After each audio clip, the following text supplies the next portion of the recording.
E entrando na questão Até vou mostrar, esse livro aqui não é novo, né? Eles divulgaram muito na época que ele foi Sim. lançado, que é essa biografia do Leonardo, feito pelo Silvio.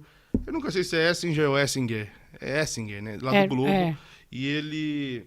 E é muito legal aqui porque tem declarações do Leonardo que eu só vi aqui, eu não me lembro. É. E ele conta muito como ele soube da doença do irmão, É. numa conversa com 3 médicos, que 2 médicos Exatamente. aliviam, o terceiro médico dá a real para ele e É. acaba com ele, né? Quando ele conta, seu irmão não vai durar e pronto. É. Como é que foi esse processo para você e como é que você soube da doença? Então, eu acompanhei todo esse processo de estar perto quando foram conversar com os médicos, quando não sei o quê, porque a família, muito. Eles também são muito restritos, assim, e moravam em Goiânia, e a gente tinha muita. E, assim, indicado por. Tinha o Dr. Herbert Gauss, que era muito amigo do Leandro, que também que era cirurgião plástico, é ainda, não sei, mas também ajudou essa proximidade com os médicos. E quando nós decidimos, eu falei: olha, gente, o negócio é o seguinte. Se a gente não falar a verdade e jogar. Porque eu sempre acreditei numa coisa, Piunte, da força da oração do povo brasileiro. Sempre acreditei nisso. E aí eu falei: olha, Leandro e Leonardo, vamos fazer uma coletiva, vamos dizer verdadeiramente o que está acontecendo, porque você vai fazer um tratamento e vai melhorar e acabou, pronto. Demorou muito tempo dessa conversa, da descoberta da doença até essa conversa? Não, foi super rápido. E aí eu contratei uma sala de imprensa lá no Hotel Monfarrege. E assim, sei de 2 grandes jornalistas que acabaram perdendo o emprego porque não acreditavam, achavam que era uma jogada de marketing minha. Putz. Sabe? E não foram na coletiva.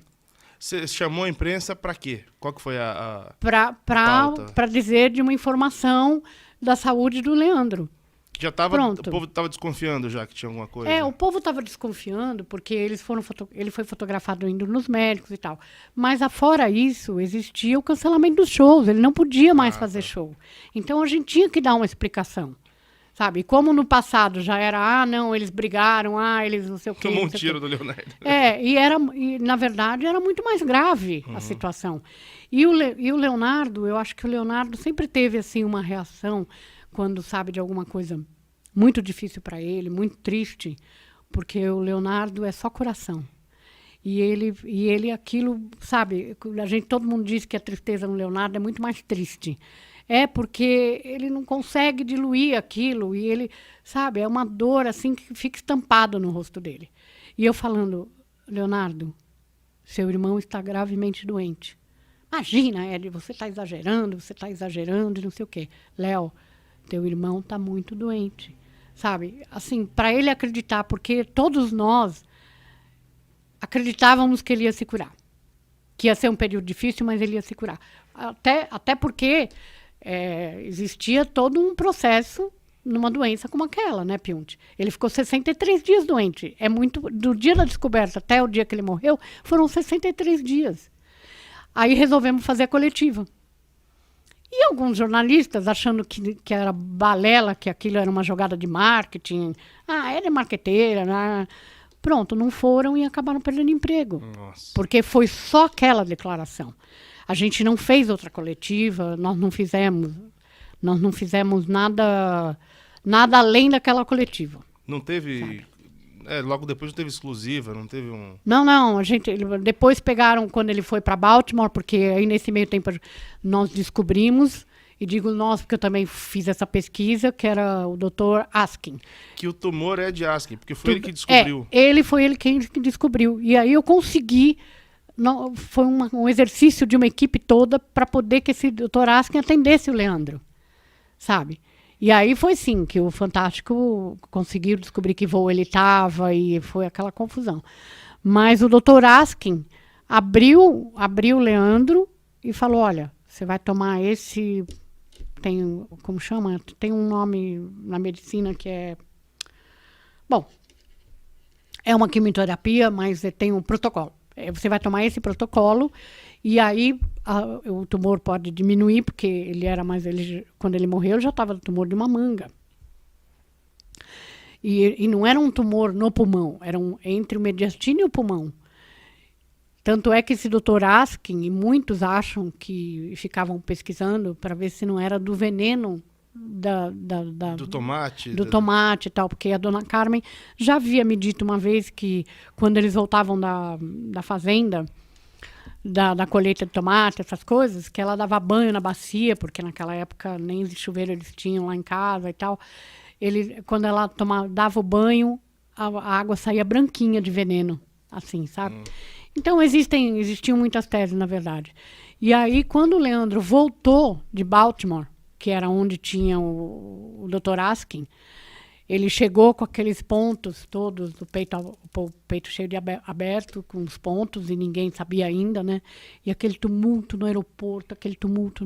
Eu falei, olha, Leandro, você anda na ponta dos pés, porque senão nós vamos cair aqui.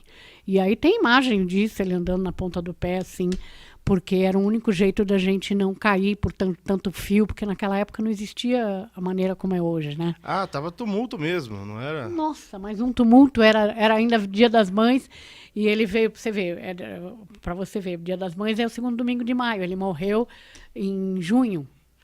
E aí ele vinha com uma rosa que deram no avião para todos os passageiros para dar para a mãe que estava no aeroporto. E ele veio com aquela rosa para dar para a mãe dele, que a mãe dele também estava esperando, né? E foi assim, foi um tumulto gigante, porque todos os helicópteros foram seguindo para ver onde ele ia. E você tinha algum controle com a imprensa já ou já tinha perdido? Por incrível que pareça, eu acho que foi aí que eu fiquei meio um leão ferido, uma fera ferida, porque eu tive que colocar muitas regras e, sabe, eu me preocupava, ao mesmo tempo que eu me preocupava, porque como não existia internet, essa coisa, eles passavam a noite na porta do hospital. Porque é o que eu te disse, toda noite matavam o Leandro. E aí foi uma coisa muito difícil que eu fui aprendendo nesses 63 dias, porque eu peguei um apartamento do lado do apartamento do Leandro, e eu fiquei no hospital também. Eu tenho mais horas de hospital que qualquer pessoa. Aquela sacada que ele tá com a bandeira do Brasil, com o sim, pano ali, sim. É onde? Que lugar que é aquele? Aquilo é no Itaim. Quando ele chegou de Baltimore e tudo, que ele foi lá pro apartamento, nós mandamos esterilizar tudo, deixar super... E ele ficou naquele apartamento. Era onde ele morava? Eles tinham aquele apartamento? Eles compraram aquele apartamento, acho que já tinham naquela época, e a Mariana morava no mesmo prédio. Ah, tá, a irmã deles. Então ficava mais fácil. E aí você pegou um apartamento perto dali? Não, eu peguei um apartamento no hospital. Ah, no hospital. Enquanto ele ficou hospitalizado, eu fiquei num apartamento do lado. Foi no Sírio? Não, foi no São Luís Itaim. E como é que... porque é uma coisa assim, eu te falei, eu te vi muito na televisão, sim, nesse momento. E é aquela coisa assim, às vezes não tem o que falar. Sim. Às vezes tem que esperar o médico emitir um boletim, e às vezes se o hospital não der boletim, não tem o que falar. Sim. Porque, embora hoje se atropele muito, a gente sabe que notícia médica não adianta a gente querer falar, ou é o médico ou não é.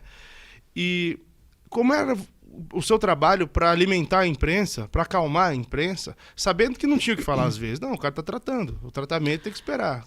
E naquela época o Jornal Nacional e todos os grandes telejornais e a imprensa escrita, era tudo pessoalmente, né? Não era uma coisa que hoje você manda e-mail, WhatsApp, etc. Então, eu tinha uma estratégia que quando eu descia para atender, eu tinha os horários. Eu decidi falar nos momentos de telejornalismo. Tá. E aí eu fazia um texto para mim mesma, baseado naquilo, só que não numa linguagem médica, sabe? Numa linguagem mais simples. E aí durante o dia eu observava alguma coisa que tinha acontecido, alguma coisa para dar um dado, e eu descia e falava a mesma. Eles ficaram muito bravos comigo por causa disso, porque eu falava o mesmo texto, digamos assim, vai... Hoje o Leandro reagiu se alimentando, parari, parará.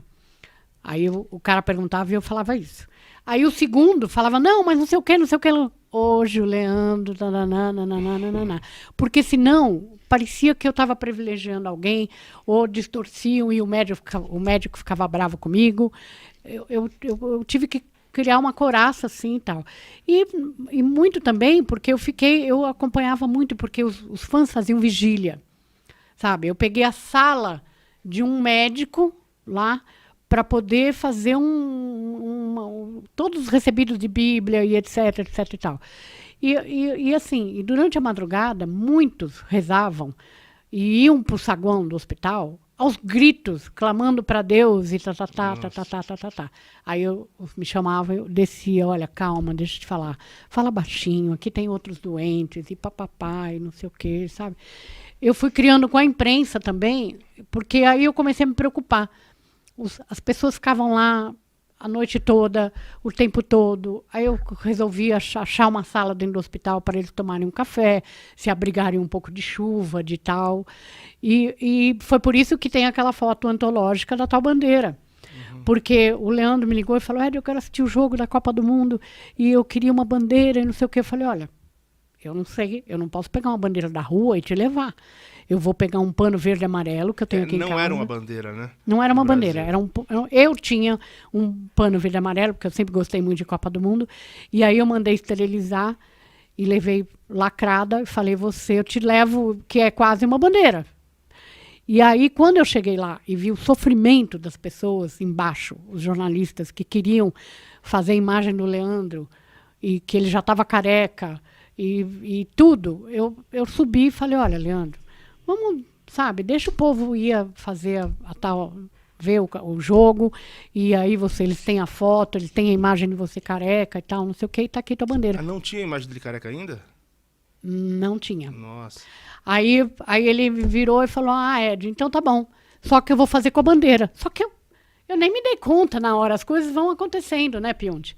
Aí ele pegou, se vestiu com a bandeira e apareceu na janela. Que ele parece um Buda, que ele tá bem redondinho, assim, tava lindo, inclusive, sabe, assim, e apareceu, e todo mundo deu tchau, e as pessoas fizeram foto, mas era só foto, não tinha áudio, não tinha nada. Ele deu tchau ali de cima. Ele deu tchau, tudo, e aquela imagem foi capa de revista. Nossa, rodou demais, né? Inclusive no Faustão, eu devolvi, eu não sei mais o que eu dei pro Leonardo, não sei se é essa bandeira, eu já não me lembro mais, eu tô também já ficando velha. Mas, enfim, e aí virou essa imagem antológica e de novo veio, é de marqueteira. Mas não é, Pionte, sabe? É muito bonita a cena, é simbólica, né? E aí eles foram para casa, tudo, porque eu falei, olha, agora ele não vai sair mais durante esses 15 dias e tal. Tanto é que a primeira parada cardíaca que ele teve foi nesse apartamento. E foi a última vez que ele apareceu da bandeira, foi. Não foi? E aí, pronto. Mas antes disso, ele já tinha feito coletiva na porta de hospital, ele já tinha passado por um processo de aprendizado imenso para poder também entender e me colocar na situação de cada jornalista que estava ali. Porque o trabalho foi muito difícil, foi muito duro, sabe? E aí, a gente, como jornalista, já dei notícia de morte de muita gente, Sim. Mas estando de fora. Como é que é dar a notícia de morte de um artista seu, de um assessorado seu? Aí parece até um capítulo diferente, porque os médicos já tinham me chamado e falado, olha, Ed, o Leandro não vai aguentar. Avisei o Leonardo, a família foi toda para o hospital, menos o Leonardo que estava fazendo show. Ele estava na Bahia, né? Estava na Bahia. E aí eu falei, olha, mas a gente precisa ter um critério muito grande, porque... Eu não sei como, Pionte, mas as coisas vão vazando, sabe? Por exemplo, uma foto do Leandro na UTI valia $100 mil, sabe? Hoje, qualquer um faria essa foto, porque é a coisa mais fácil do mundo é entrar. Sim. Aí eu tive que colocar, a gente decidiu colocar os seguranças de costas para a UTI e revistar. Tinha segurança na UTI? Todo mundo que entrava lá era revistado, para ver se não tinha, naquela época, máquina fotográfica, né? Então tinha todo um cuidado... Esses 63 dias e o momento de hospital do Leandro dá um capítulo à parte. Virou uma loucura, então. Virou uma loucura. Eu, por incrível que pareça, naquela época, tudo, a maior segurança que você pode imaginar no hospital, os donos do hospital, a família do Ruizinho, todo mundo me ajudando e botando o máximo de barreira até o andar do Leandro. Só que, sabe, e um dia... Eu me dei de cara com o Ricardo Valadares. Você lembra do Ricardo Valadares, da Veja? Sim, claro. Então, me dei conta que ele no UOL, onde era o quarto do Leandro, lá sentadão, assim. Eu olhei e falei, Ricardo, o que você está fazendo aqui? Eu consegui subir. E ele conseguiu subir até lá. No final, ele acabou não fazendo nada. Nós nos tornamos amigos e tudo, mas para você ver que nível... Que passa, né? E passa, não tem jeito, por mais que você... E o meu cuidado era com a família do Leandro, era com o Leandro, era com... Sabe, você acaba absorvendo muitos perigos, né? Aí, quando os médicos me chamaram e disseram isso, a família estava toda lá, eles entraram, e quando o Leandro foi embora, sumiu todo mundo. Ficou todo mundo tão desesperado, da família, de segurança. Eu só encontrei o motorista do Leandro, como chamava ele? Só o motorista do Leandro eu achei. E aí ficou toda aquela situação. Peraí, mas como vai ser? Sabe, porque aí eu tinha que absorver onde ia ser esse velório, como que ia conduzir o velório em São Paulo e em Goiânia. E mais, eu tinha que vestir o Leandro. Nossa, foi tudo por você. Eu fui lá para me despedir dele. E agora? Aí o Robson, era o nome dele, eu vou lembrando. Robson, você vai lá, você lembra qual foi a roupa que ele usou, que foi dado, inclusive, pelos donos do Hospital São Luís para o Leandro, que ele fez a primeira coletiva lá na porta, quando ele saiu a primeira vez. Você vai lá e pega essa roupa. O que aconteceu? O Leandro estava de chapéu. E aí, o que o Robson fez? Foi lá e pegou a roupa inteirinha, sapato, chapéu, tudo. Porque aquela história do chapéu na beira do caixão, que eu fui super penalizada por isso, na verdade, era que eu não tinha onde botar o chapéu. Reclamaram com você? Reclamaram porque achavam que eu tava fazendo marketing. Mas era dele, ele sempre usou. Não, além de ser dele, é assim, não é que eu mandei buscar um chapéu. O chapéu veio com a roupa e lá, naquela confusão, velório e tudo mais, eu fiquei andando com aquele chapéu, porque aí eu contratei na verdade, a gente contratou, quando eu digo é toda uma equipe que trabalha, né? 2 carros fúnebres para ir até a Assembleia, porque você imagina a correria que foi para, né? E eu sendo pressionada, porque até então a gente seguia, tinha bombando, mas como toda hora bombava que o Leandro tinha falecido, foi bombando. A rua ficou fechada pelo exército, porque começou a ficar sem condição de andar.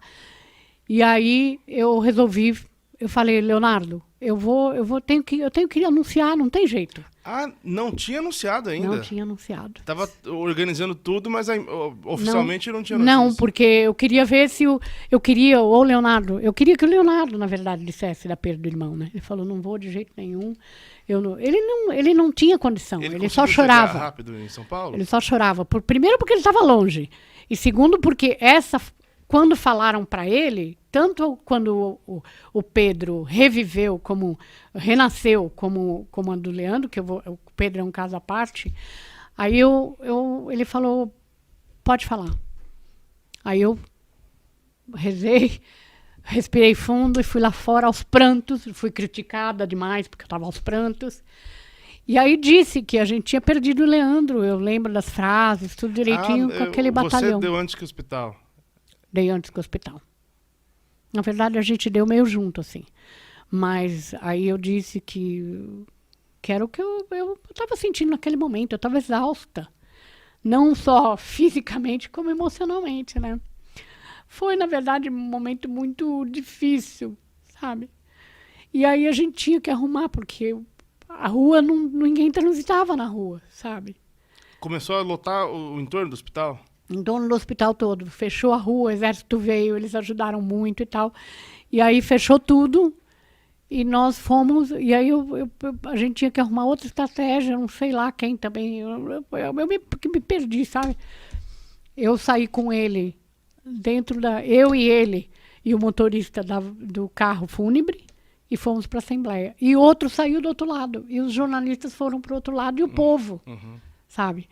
Mas já lá na Assembleia já existiam sei lá quantos milhares de pessoas do lado de fora. Em algum momento ali da cobertura, você imaginou que fosse a loucura que foi? Não. Aquela carreata e gente na rua? Nunca. Sabe o que acontece, Piunti? Eu acho que nesses momentos a mão de um assessor de imprensa pesa muito, porque você que dá o tom para os fãs, principalmente. Eu tenho um respeito enorme por fã, porque o caso é o seguinte: eu naquele momento, quando quis que o Brasil abraçasse o Leandro, não era porque era marketing, não era nada. O Leandro e o Leonardo não precisavam daquilo, sabe, de ter marketing em cima de um negócio desse. Era porque eu acreditava realmente na oração das pessoas, assim como eu acreditei no do Pedro. Então eu queria jogar o Leandro no colo do povo brasileiro. Então todos os meus textos, tudo que eu dizia e tudo que eu... Sempre foi isso. Porque eu acreditava na oração, e uma família tão católica como eles são, eu acho que o Leandro também merecia que naquele momento, e isto tem que ser feito quando é um momento crítico desse, como no caso do Maurílio agora, sabe? Tem que... Eu acho que o poder da oração do povo, que é sincero, eu acho que foi fundamental. E aí também criou-se uma comoção nacional, sabe? Todo dia no Jornal Nacional, todo dia em todas as rádios. Eu passava, às vezes, a noite toda dando entrevista para a Rádio Piunte. Porque uma coisa que eu descobri é que era assim, quanto mais eu atendesse, não era só pelo respeito pelos profissionais, mas quanto mais eu atendesse, mais eu falasse claramente, menos boataria de morte ia sair. Você segurava isso, né? Sim. Até hoje funciona assim, né? Sim. O problema de esconder informação é que você deixa qualquer um falar qualquer coisa. É, porque o que acontece? Chegou a sair morte? Tinha gente falando que ele tinha morrido à noite, antes? Mas em 63 dias, quase todas as noites, em algum estado do Brasil, tinha uma informação que o Leandro tinha falecido. Sabe? E você tinha que E isso era muito, muito difícil, porque eu te digo sinceramente, o Leandro morreu sem saber que ia morrer. Ele não acreditava que ele morreria. Ah, tá. Tanto é que uma das últimas vezes ele pegou na minha mão assim e falou: Ed, quem tem fé voa e eu vou voar. E eu, claro que você vai. Aí eu fico pensando, sabe, ele se preocupou tanto que ele queria ir para Goiânia poucos dias antes dele ter parado a cardiorrespiratória. Eu estou indo e voltando, mas é que eu vou lembrando. Ele falou: Ed, pergunta para os médicos se eu não consigo ir até Goiânia. Eu queria comprar um pedaço de terra lá no Tocantins, que vai ser um reduto dos pássaros e etc e tal. Então, uma pessoa que está pensando isso, ela não acha que vai morrer. Porque ela vai falar: agora eu vou mesmo, não quero que se dane tudo e tal, né? E não era, sabe? Ele era uma pessoa, ele se tornou, o Leandro foi um artista muito, assim, exigente e tal, ele me ligava todo dia, mas ele era um cara muito doce, sabe, Piunte? E doce e severo, quando precisava. Aquela gravação, por exemplo, quando eu decidi, que eu falei: Leandro, a gente precisa ter um apoio do seu irmão. E que eu fiz aquele texto, que ele brinca. Aquilo foi feito no anfiteatro do flat que eles moravam. Aquele vídeo que ele aparece antes do show do Leonardo? Isso, que ele fala, e olha, cuida aí do meu irmão, porque ele fala besteira. Deixa ele falar besteira. Aquele texto eu fiz, e eu falei: Leandro, faça isso. Porque o seu irmão, coloque para o público, porque tinha uma celeuma, quem é que ia fazer o show com o Leonardo? Isso que eu ia te perguntar, tem no livro aqui, que o Leonardo perguntou pro Leandro quem colocaria no lugar dele, né? Sim. Algum irmão, alguém para cantar junto? Porque iam continuar os shows, tinham decidido continuar os shows, e o Leandro e ele decidiram não colocar ninguém. E aí me veio a ideia de falar: não vai colocar ninguém, mas a segunda voz vai ser o povo. E aí o Leandro fala isso no vídeo, né? Fala isso no vídeo, e também no show era de muito carinho com o Leonardo, porque o Leonardo soltava o microfone e o povo ia, como segunda voz mesmo, sabe? E eu até falei: para, Leonardo, você também é preguiçoso, você tem que pagar o cachê pro povo, não sei o que, eu brincava com ele, né?